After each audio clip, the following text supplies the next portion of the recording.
Well, hello everyone and welcome back to today's webinar, Why Kiwifruit Pectin? My name is Elizabeth and I will be your moderator. I work on the marketing team here at Anagenix and I'm very happy to be hosting today's session. I'm also pleased to introduce today's speaker, Doug Rosendale. Besides Emma, who many of you have met in our past webinar, Doug is our other product champion. So Doug helps to communicate the biomedical science behind Anagenix products. He has over 20 years of postgraduate research, publishing, and student supervisory experience in academia and industry. Doug holds a PhD in engineering and technology from Massey University and a Master of Science degree in biological sciences from the University of Auckland. So before I hand the mic over to Doug, I just have a few housekeeping items to cover about this presentation and webinar platform. So first, today's webinar will be available on demand after the live session and is accessible through the same link that you are using now. You may also download today's presentation handout from the handout tab at the bottom of your screen. And next, we would love to hear from you during today's presentation. So if you have a question for Doug, please feel free to send it through the questions tab in the menu bar. We will be answering questions at the end of the session. And if we do not if we do not have a chance to get your question during today's webinar, we will definitely follow up after that with you. We also have a short survey at the end of the session, and we would like to have your feedback and comments, so please fill it out. And last, we would like to encourage you to share today's webinar with your social networks. So if you would see the social media sharing icon on the left or the top right of the menu to post this webinar directly on Twitter, Facebook, or LinkedIn. So without further ado, I'd like to kick things off welcoming Doug. Doug, over to you. Thank you, Elizabeth. Hi, everyone, and thank you for joining us today for this webinar. Today, we're going to be discussing the complexity of Kiwifruit Pectin and how this complexity promotes gut health through an appropriate rate of fermentation, decreased gas and bloating, confers all these benefits all the way along the colon, and promotes a complex and diverse microbiota with the reasons why and how. Obviously, this webinar is to do with digestive health, which is one of our key health platforms. In particular, this webinar relates to our kiwifruit products, Actazin and Livaux. But as you can see, we also have products for respiratory health and other products in the pipeline, which cover other health platforms such as blood glucose management. So if you've got any interest in those areas, please do contact us to find out more. You can get in touch through the channels that brought you here, or you can check out our contact details at the end of this webinar. Right now, let's focus on Actazin and Livaux. Actazin and Livaux are complex prebiotics. This is because they both contain kiwifruit pectin, and kiwifruit pectin is prebiotic, i.e. it escapes digestion and survives to the colon intact, where it selectively increases the growth and or activity of one or more members of our gut microbiota. And kiwifruit pectin is complex, as in they're not structurally simple. In this webinar, I'm going to walk you through all this kiwifruit pectin complexity and show how it works. Pectin is one of the components making up the plant cell walls, which is one of the parts of the kiwifruit we have conveniently concentrated for you in Livaux and Actazin by gently processing and removing the water that makes up most of the fruit. Here on the left, we've got a green kiwifruit sectioned widthways. Now, I used green kiwifruit specifically because this was the fruit for which the microscope images were available, but this does apply to the gold kiwifruit. There, if we magnify that section near the skin, we can see the cells making up the skin and the flesh. While the skin at the top of the image is made of radially compressed dead cells, in the flesh we can see large and small cells labeled LP and SP respectively. Their stained cells are evident, as are the middle lamellar regions between the cells. Those unstained white bits are nothing, are the cell insides, mainly water, which in our Actazin and Livaux products we've conveniently removed for you. Below this is a similar image which has been fluorescently stained for pectin, one of the three main polysaccharides or glycans making up the cell wall. Pectin also fills that middle lamellar region. On the right, we see a schematic of the magnified cell wall, thanks to Eric at Florida State for the use of the scheme. It comprises cellulose, cross-linking hemicellulose glycans, and pectin surrounding the other fibers and forming the middle lamella. Now we're going to take a closer look at this because this is the prebiotic stuff we actually care about. So this is the close-up schematic of the plant cell wall structure. We'll work from the top downwards, which is equivalent to working from the outside of a cell inwards. From the top, the middle lamellar region between the cells is filled with sticky pectin chains. Pectin from fruits long been used for food for the stickiness. It's actually the gelling properties used for things like jams. Below that, we've got the primary cell wall itself. It's structurally comprised of pectin, cross-linking glycans of not very fermentable cellulose, and the skeleton of the plant wall, the virtually unfermentable crystalline cellulose microfibrils, which are above the lipid bilace surface of the cell membrane itself. Under that, obviously not shown, would be the cellular contents, again mainly water, and in our Actazin and Livaux products conveniently removed. Now we're going to take a closer look at the composition of those cell wall polysaccharides. Now, overall, these images show the composition of the plant cell wall polysaccharides depicted using standardized sugar symbols. Each symbol corresponds to a sugar molecule.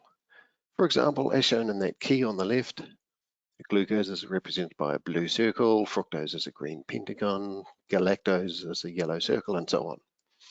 Now, the molecules shown here on the right would be hundreds or thousands of sugars long, but I'm only using a small section, mainly because I had to assemble these diagrams myself.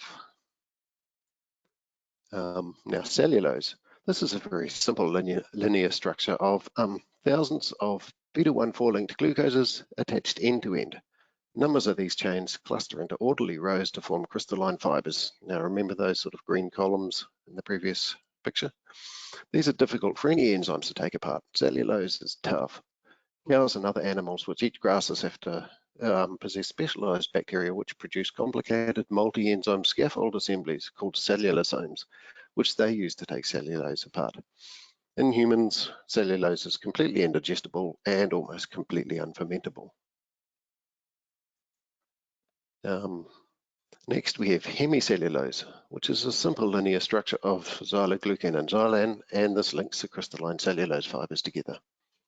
Despite its compositional simplicity, these sugars are also tough to break apart, and only a few types of bacteria possess the enzymes to access them, so hemicellulose is pretty poorly fermentable.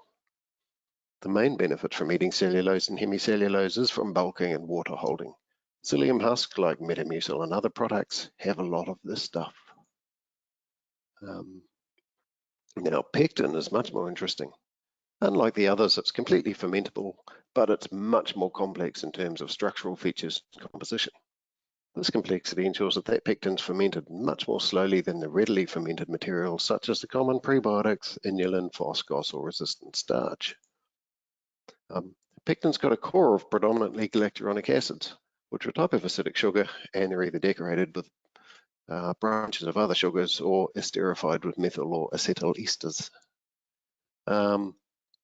This methylation of the galacturonic acids is what influences gelling properties of pectin. So your highly methylated pectin, comprising greater than 50% degree of esterification, which you'd measure chemically, includes things like our kiwifruit or apple pectins, and it gels in acidic solutions.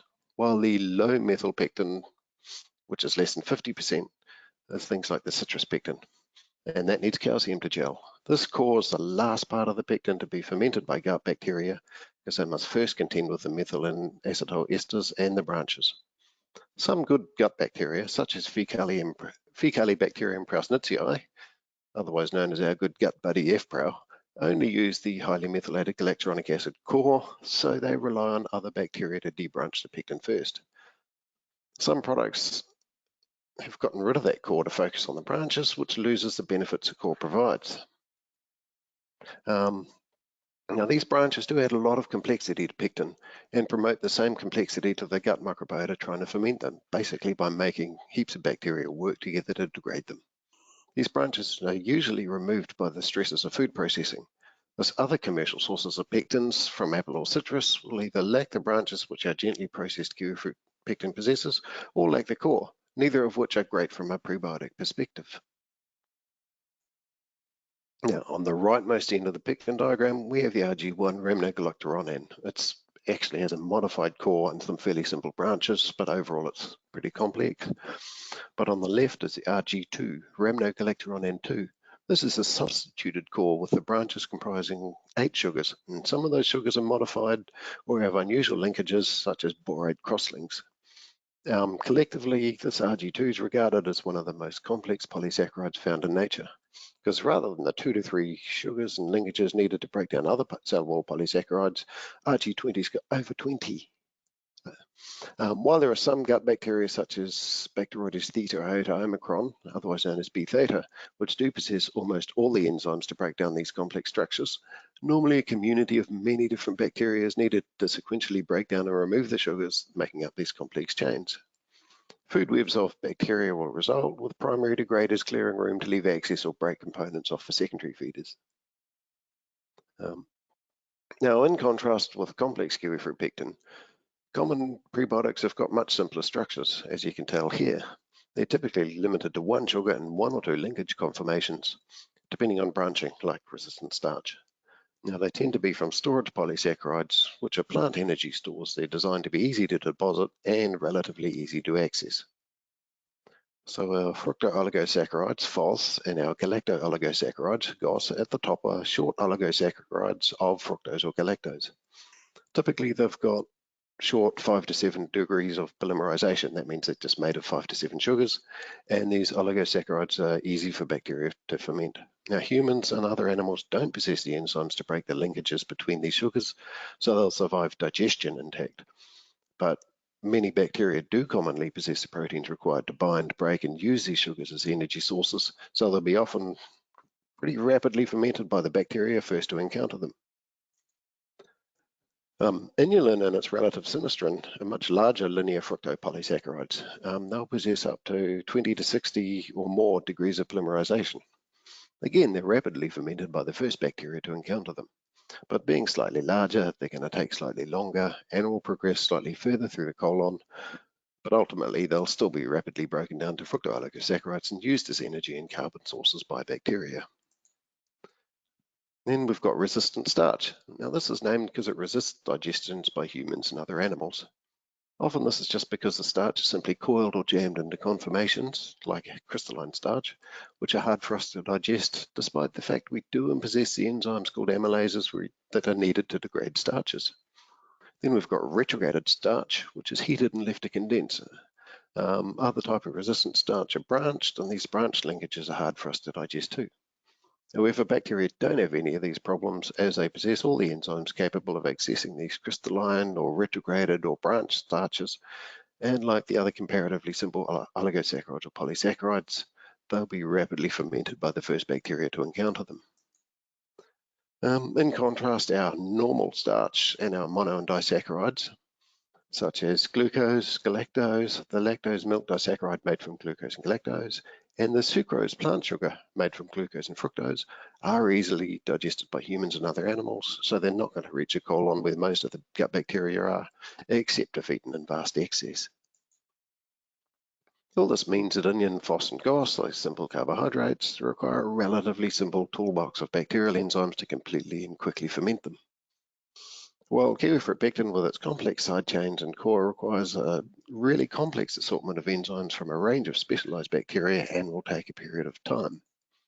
So, working through this slide, here we show our digestive components from left to right in that order, and this is the order our food passes through from mouth to the descending or distal colon in that order. For our dietary fiber, they escape digestion and are fermented in the colon through the proximal transverse and then descending or distal colon. The actosine and Livaux pectin slowly fermented by a colonic bacteria as it transits this length of the colon, and different bacteria are able to successively access the newly revealed regions as it undergoes degradation.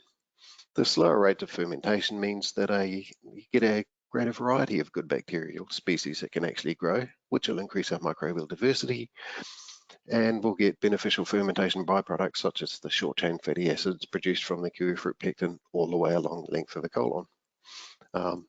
Remember here that our hemicellulose is poorly fermented and cellulose is not fermented, so they survive passage through the colon relatively intact. In contrast, those common prebiotics, inulin, FOS, GOS, are fermented pretty rapidly and early in the colon, and in susceptible individuals that can produce quite a lot of gas, bloating and discomfort. In comparison, starch basically starts being digested by the salivary amylases in your mouth, and the job's finished by the intestinal amylases, and the same goes for sucrases, etc. in the small intestine. So we've seen the polysaccharides are fermented at different rates, but I mean, why do we care? Why do we get gas, bloating and discomfort from rapid fermentation? Why does slower fermentation equal more short-chain fatty acids? And why do we care where in the colon stuff is fermented? Well, we'll start with why fermentation is important. Fermentation is important because it's how our bacteria metabolize food. We need to provide food for our gut bacteria because our gut bacteria perform important functions we rely on. We need their enzymes to extract energy from non-digestible nutrients such as dietary fiber, and we need their butyrate to power the cells lining our colon. We need the vitamin K for blood clotting. Babies need bacteria to stimulate the maturation of the gut and immune system properly, and adults need them to maintain our immune balance, and there's a whole lot of other reasons. But different bacteria produce different enzymes and byproducts which have different roles in the body, so we need to feed a good range of bacteria to ensure good coverage of these functions. We'll come back to the concept of feeding a good range shortly, but for now we'll just cover butyrate and other postbiotics. Those of you who have already watched my colleague Emma's webinar on postbiotics will recognize some of her slides, which I've shamelessly stolen, and I'll whip through these rapidly. So those, if you haven't seen them before, will find them new and important and can access them again online after the event if you want to work through them at a more moderate pace. So postbiotics. Now, postbiotics as a term is yet to be as clearly defined as the terms prebiotics and probiotics are. However, it's generally accepted that postbiotics are functionally bioactive compounds generated by gut bacteria during fermentation, which may be used to promote health. They can include non-viable bacterial products, such as the cells or cell constituents, or metabolites secreted by live bacteria or released after bacterial lysis, such as enzymes, other proteins, short peptides, polysaccharides, organic acids, and short-chain fatty acids. The latter are produced by fermenting sugars. There's a lot of studies that have provided evidence of the health-promoting effects of good gut bacteria, and many of the health benefits are associated with the postbiotics that are generated. Postbiotics not only have effects locally, for example, modulating the immune system and having anti-inflammatory and antimicrobial effects, but they can also have systemic effects via the host metabolic and signaling pathways, such as affecting fat storage and the circulatory system. Some of the key postbiotics generated by our gut bacteria are the short-chain fatty acids, such as butyrate, propionate, and acetate. Now, butyrate's arguably one of the most important postbiotics generated during microbial fermentation of dietary fiber, and we're going to look at this in a little more detail. Now, one of the key functions of butyrate is that it's an energy source. Our intestines have got a high rate of energy expenditure because the digestion and absorption processes themselves are highly dependent on energy. As it happens, the intestine's also the body's largest immune and neuroendocrine organ, so it's highly active in that regard too. Collectively, the intestines, pancreas, spleen, and stomach account for less than 6% of body weight, but they do contribute 20 to 35% of whole body energy expenditure when at rest, and the colon makes up to close half of this usage, and up to 70–80% of that energy comes from butyrate. So going more into butyrate, what's it used for? Well, just a little bit about the colon. The colon's made up of colonocytes, so they're the sort of lining of it, and they grow in finger-like structures known as villi, shown in yellow here, which are separated by recesses called crypts, which I've shown in blue. In response to butyrate, the colonocytes proliferate and grow at the base of the crypts, then are pushed up the villi by the dividing cells beneath them, sort of like this. In response to the butyrate, they exfoliate off via apoptosis, which is the process of programmed cell death. And this process means the epithelium is renewed every 4 to 6 days. The colonocytes rely on microbial butyrate to generate the ATP, the energy they need to function, instead of glucose like other cells in the body. If there isn't any butyrate available, they still won't use glucose. They'll break down their own proteins to survive instead. This has been experimentally demonstrated using animals which are born and raised in a bacteria-free environment, so they can't develop a gut microbiome. Their colons are poorly developed, and the epithelial cells do show a lot of signs of protein breakdown. Given that, again, an average of 70% of the colon's energy is from butyrate, it's essential that there be a source of butyrate present in the colon, and that source is bacterial fermentation of carbohydrate. Butyrate is also a ligand for G-protein coupled receptors.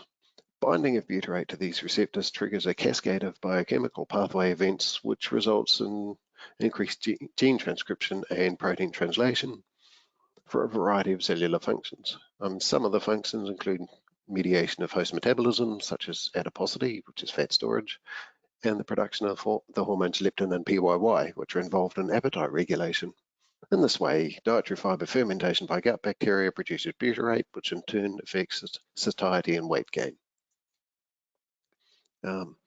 Butyrate also plays a role as an anti-inflammatory agent.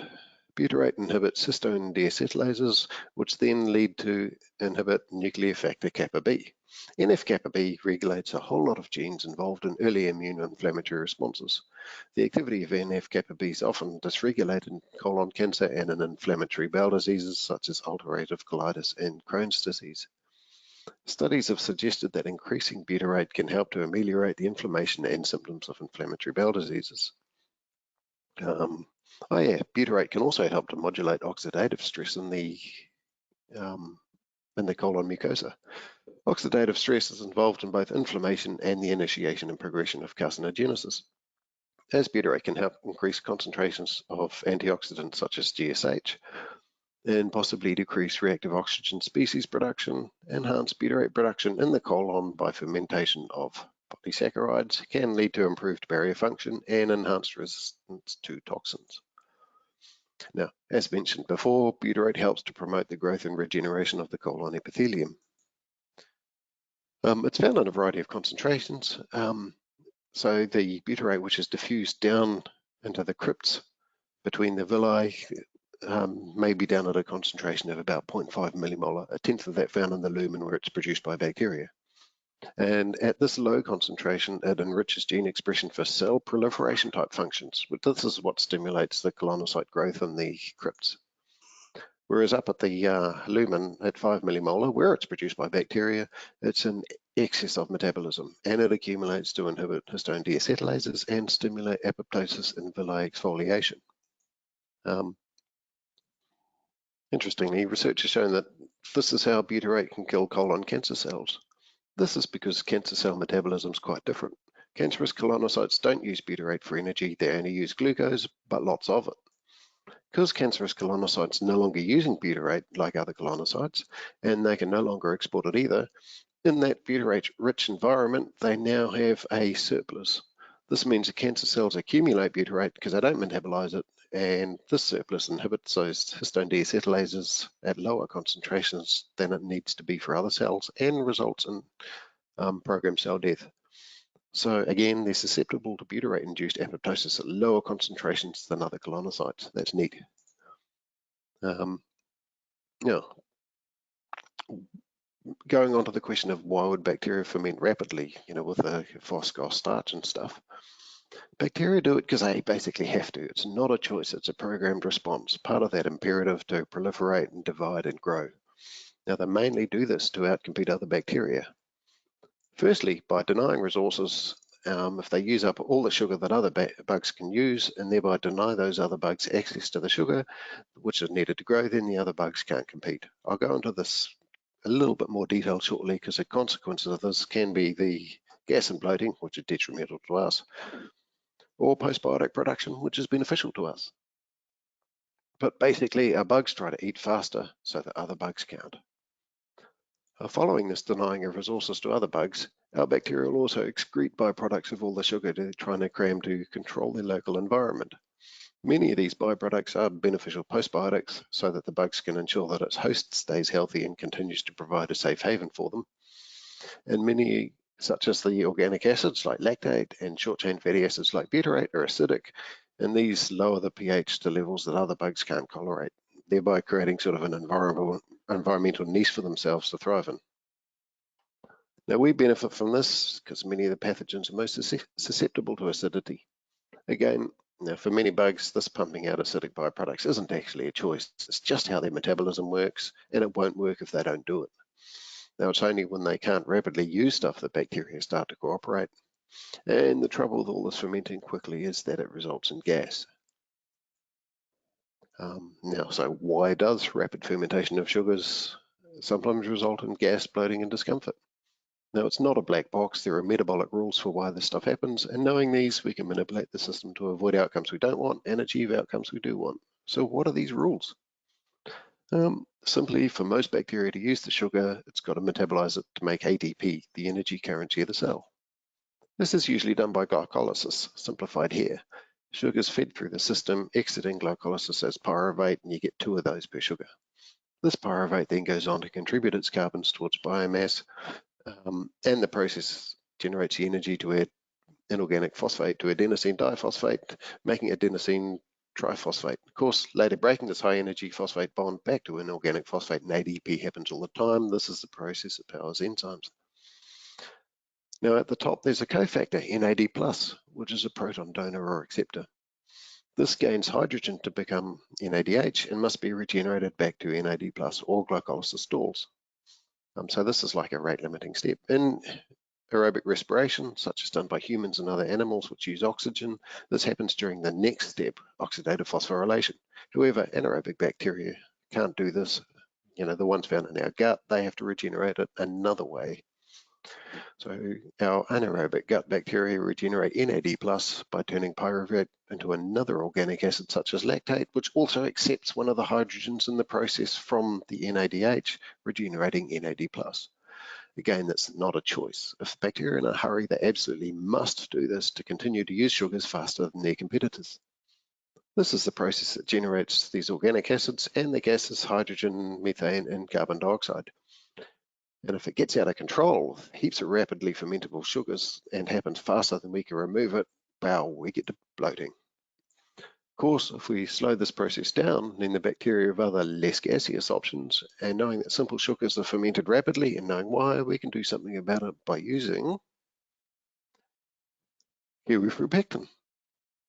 It doesn't matter how much of a hurry any given bacterium is, they're not going to break down this structure in a hurry. Well, actually, no single bacterium can. This is how we slow down fermentation and reduce gas buildup. Because, as mentioned previously, Kiwifruit Pectin is highly intact and complex. The RG2 branches are amongst the most complex polysaccharides in nature, and it's not just simple linkages. Sugars need to be demethylated, deacetylated. They've got to use glycosyl hydrolases, carbohydrate esterases, all sorts of enzymes. There are very few specialist bacteria which have been found which actually possess anywhere near the full complement of enzymes required to access all the pectin sugars and linkages, and those few that are known are renowned for their slow metabolism and slow replication, especially relative to the degraders of inulin, phosphorus, and starch. Some of the slower growing bacteria are absolutely required to start the pectin degradation process and to deprotect or debranch pectin for the faster secondary feeders, such as our Buddy F-Prow, to begin to access it. Entire consortia are needed, developing food chains or traffic webs of different bacteria to complete the degradation, and this then becomes a somewhat cooperative process. Another benefit from Kiwifruit Pectin is some of the sugars released from this pectin don't feed straight into glycolysis. They go through alternative pathways, or for sugar acids such as the galacturonic acid from the pectin core, only half of the sugar enters glycolysis. This means the regeneration of NAD+ is allowed to occur at a slower rate by alternative pathways which prevent rapid accumulation of lactate or gases. And these alternative NAD+ regenerating pathways also yield ATP and terminate in useful postbiotics such propionate or the butyrate mentioned previously.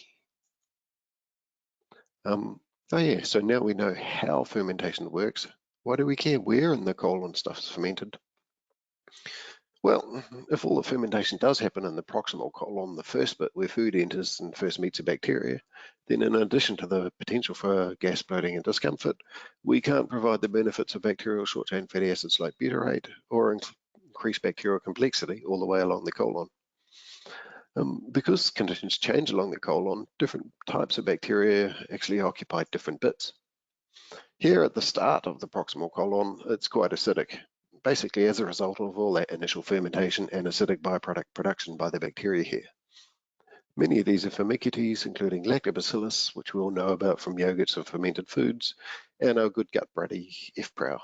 The complex fiber-degrading families, such as Lactospiraceae and Ruminococcaceae, are firmicutes, and F. prow is one of those Ruminococcaceae. Butyrate's only produced by some firmicutes, including our good gut buddy F. prow.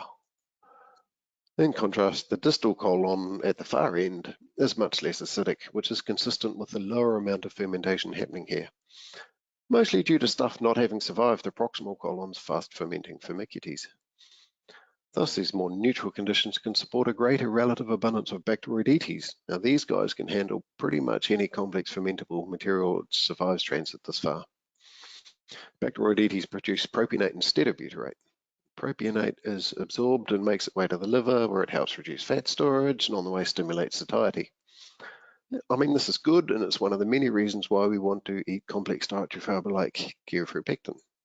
However, propionate doesn't act as an energy source for the colonocytes like butyrate does. So propionate can't protect against colonocytes turning cancerous like butyrate does. And this is one of the reasons why colorectal cancers get away with developing in this part of the colon more than they do at the proximal end.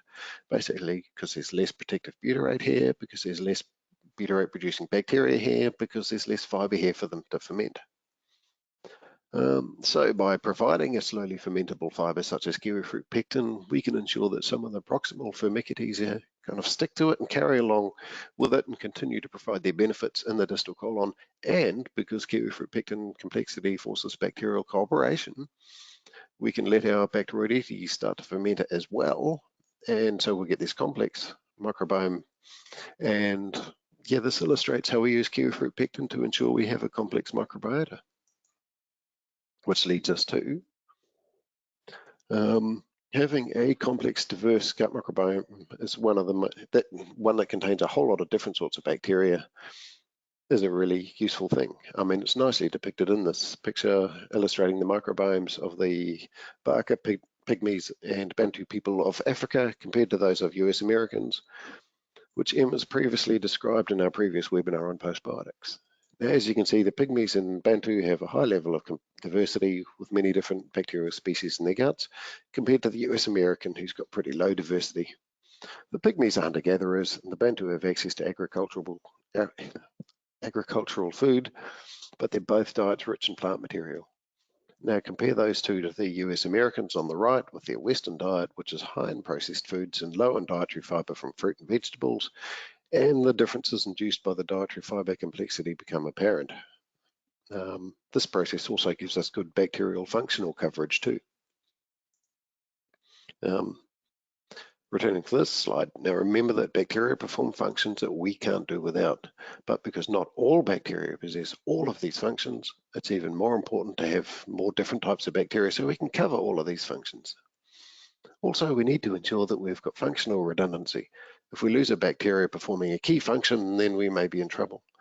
So we want multiple bacteria with tolerance to the widest variety of conditions to all cover some of the same functions, so we've always covered. And aside from functional coverage, there are other reasons why complex and diverse gut microbial communities are quite important. We also need that microbial complexity and diversity to ensure robustness of the gut. Our gut's the first line of defense against toxins and pathogens, and a complex and diverse microbiota is more adaptable and more resistant to actually being upset by invading toxins, antibiotics, pathogens, and other things. So when all these sort of occupiable environmental niches within the gut are reliably occupied by our commensal or beneficial organisms, then they've got the metabolic flexibility to react to changing circumstances, and they can't be exploited by invading organisms or pathogens. There's sort of no gaps for them to slide into. This is a concept of competitive exclusion. The good gut bacteria keep the bad bacteria out by outcompeting them for space and food. By plainly being better than pathogens at living in the gut, our gut bacteria defend us.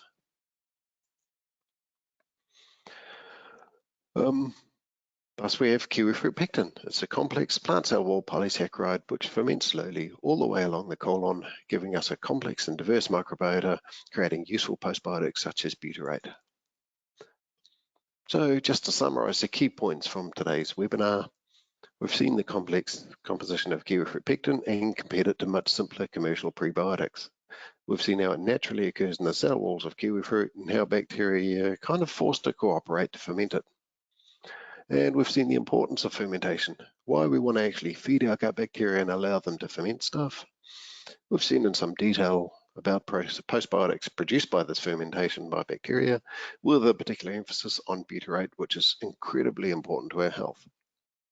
We've also seen the consequences of too rapid fermentation, along with the Biology 101 recap of how this happens. Reminding you, it's not a black box. There's reasons why stuff happens, and we can capitalize on this knowledge with Kiwifruit Pectin. I've described why Kiwifruit Pectin is fermented slowly because there's so many enzymes from so many different bacteria that are required to break it down and use its bits. From our earlier Biology 101 recap, we also understand why Kiwifruit Pectin isn't as gaseous. And we've seen why we want fermentation to happen all the way along the length of the colon. This will ensure that butyrate happens at both ends and to feed the different populations of bacteria that reside in these different locations. And finally, we've had a recap on why Kiwifruit Pectin promoting a complex and diverse microbiota is good for us. So there we have it, Actazin and Livaux containing complex Kiwifruit Pectin. Again, they're gently processed from natural whole New Zealand kiwi fruit. Actazin and Livaux Pectin retains its complex structure and it's fermented the whole length of the colon. Okay, so for a natural holistic approach, you could take, say, 600 milligrams of Actazin for bowel regularity and 600 milligrams of Livaux for microbiome balance. If you want to know more, please contact me or my colleague Emma at the following email addresses. Okay, thanks for your time. That's all from me, and I'll hand you back to Elizabeth. Right. Thank you, Doug. That was a very comprehensive presentation. I think what really struck me is the fact that you said, Kiwifruit pectin is one of the most complex in nature, and so it's highly branched and it really ferments the entire length of the colon. So that was really interesting for me. I just have a couple of questions coming through. Have a look at them. Okay, so the first question, Doug, is how does Kiwifruit pectin compare to apple pectin? Okay, that's an interesting one. Most apple pectins. Elizabeth, you're going to have to mute. Most apple pectins tend to be fairly highly processed, so they, while they're highly esterified, the same as the kiwifruit pectins, they tend to lose some or all of their branches, so you just won't get that complexity that ours get, predominantly because this kiwifruit pectin is very gently processed, so there's sort of minimal intervention. We try and keep this pectin intact. Hey, that's great. Thanks, Doug. One more question here. Can kiwifruit pectin promote the growth of bad bacteria? Okay, so that's a good question. Just thinking about it. Actually, there's not a lot of bacteria outside the gut which really work on pectin, and I think those few that are found tend to be plant pathogens which aren't actually harmful to people or other animals. So, so far all the data suggests that no fermentation of kiwifruit pectin doesn't happen by bad bacteria, and is overwhelmingly positive. Great. So unlike others, like the Frost and Gauze, Kiwifruit pectin actually doesn't promote the growth of that bacteria. So that's good. Here is one more. Does Frost, Gauze, and inulin aid in butyrate production as well? And how is it different from the butyrate that is promoted by Kiwifruit pectin? That's another good question. Yes, inulin, FOS, and GOS. Well, inulin and starch definitely, probably FOS and GOS, they can promote butyrate production, but it's going to come down to two things. When they're fermented very rapidly, bacterial metabolism tends to drive towards the lactate just to get rid of those carbons coming through the system and to balance it NAD+, so they don't have time to make the butyrate. But it can happen. But the other disadvantage is with that rapid fermentation, it will all happen at the start of the gut, and then the butyrate's taken up, and so you won't get those benefits all the way through the colon. Whereas if we ferment it more slowly with something like complex like Kiwifruit Pectin, butyrate will be produced all the way along. Well, thanks, Doug. So it's really back to fermenting all the way along the whole length of the colon and being able to reach the far end of the colon where you really need it, and where butyrate tends to be low, right? So that's good. Okay, so we have time for just one last question. So this is a good one. Is Kiwifruit FODMAP friendly? And inulin, FOS, GOS are avoided by people with IBS due to bloating, flatulence, and abdominal pain. And how can Kiwifruit help with that? Kiwifruit Pectin help with that? Oh, okay. That's a long question. Kiwifruit, none of our Kiwifruit products or the Kiwifruit Pectin is actually a FODMAP. These are fermentable oligosaccharides, disaccharides, monosaccharides, or polyols. Inulin, FOS, and GOS fall into those categories, as do some of the starch breakdown products.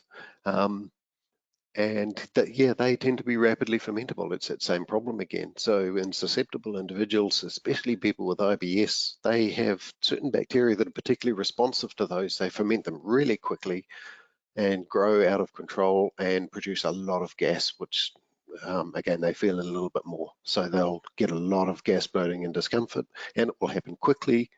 The Kiwifruit Pectin doesn't have this problem, again, because it's slowly fermented, so you don't get that big bloom of bacteria at the start of the gut. Okay, so I'll just add a cell message here. So Atrazine and Livaux is FODMAP friendly. So that's great. So guys, that's all the time we have. We have some other questions. We'll get back to you personally. And so thank you for joining us. Remember to fill out the survey at the end of this webinar and drop us emails if you have any more questions. Thank you, Doug. It's been really good. Thank you, everyone. Bye.